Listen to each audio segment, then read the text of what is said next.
Hi all, welcome to Blasters arena. വരുന്ന Durand കപ്പിൽ ആരൊക്കെ പങ്കെടുക്കും, ആരൊക്കെ പങ്കെടുക്കില്ല എന്ന കാര്യത്തിൽ കൂടുതൽ വ്യക്തതകൾ വന്നുകൊണ്ടിരിക്കുന്ന ഒരു സമയമാണ് ഇത്.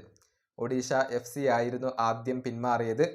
മാത്രമല്ല, മോഹൻ ബഗാൻ പിന്മാറാനുള്ള ഒരുക്കത്തിലാണ് എന്നത് മാർക്കസ് മെർഗുലാവോ നേരത്തെ സ്ഥിരീകരിച്ചിരുന്നു. ഇപ്പോഴിതാ കേരള ബ്ലാസ്റ്റേഴ്സ് കൂടി പിന്മാറി എന്നുള്ളത് മാർക്കസ് മെർഗുലാവോ സ്ഥിരീകരിച്ചിരുന്നു. അതേസമയം ആശിഷ് നേഗ് പറഞ്ഞത് മുംബൈ സിറ്റി ഡ്യൂറന്റ് കപ്പിൽ കളിക്കും എന്നുള്ളതായിരുന്നു. ഇതുമായി ബന്ധപ്പെട്ട ഒരു റിപ്പോർട്ട് ഫുട്ബോൾ എക്സ്പ്രസ് ഇന്ത്യ ഇപ്പോൾ പബ്ലിഷ് ചെയ്തിട്ടുണ്ട്. അതായത് 5 ISL ക്ലബ്ബുകൾ ഇത്തവണത്തെ ഡ്യൂറന്റ് കപ്പിൽ പങ്കെടുക്കാൻ തീരുമാനിച്ചു കഴിഞ്ഞു എന്നാണ് ഇവർ റിപ്പോർട്ട് ചെയ്തിട്ടുള്ളത്.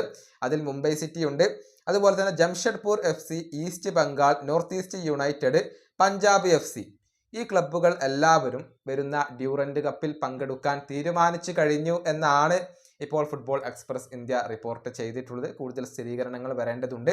ഏതായാലും ഓർഗനൈസേഴ്സിനെ സംബന്ധിച്ചിടത്തോളം കാര്യങ്ങൾ അത്ര എളുപ്പമാവില്ല. പ്രധാനപ്പെട്ട ക്ലബ്ബുകൾ ഇല്ല എന്നുള്ളത് തീർച്ചയായും ഇതിൻ്റെ മാറ്റു കുറക്കുന്ന ഒന്ന് തന്നെയായിരിക്കും. പക്ഷേ ഇന്ത്യയിലെ തന്നെ ഏറ്റവും പഴക്കമേറിയ ഒരു ടൂർണമെന്റ് ആണ് ഡ്യൂറന്റ് കപ്പ്. അതുകൊണ്ട് തന്നെ ആ ടൂർണമെന്റ് ഇത്തവണയും നടക്കും എന്ന കാര്യത്തിൽ സംശയങ്ങൾ ഒന്നുമില്ല. ഈ വീഡിയോ അവസാനിപ്പിക്കുന്നു. അടുത്തൊരു വീണ്ടും കാണാം.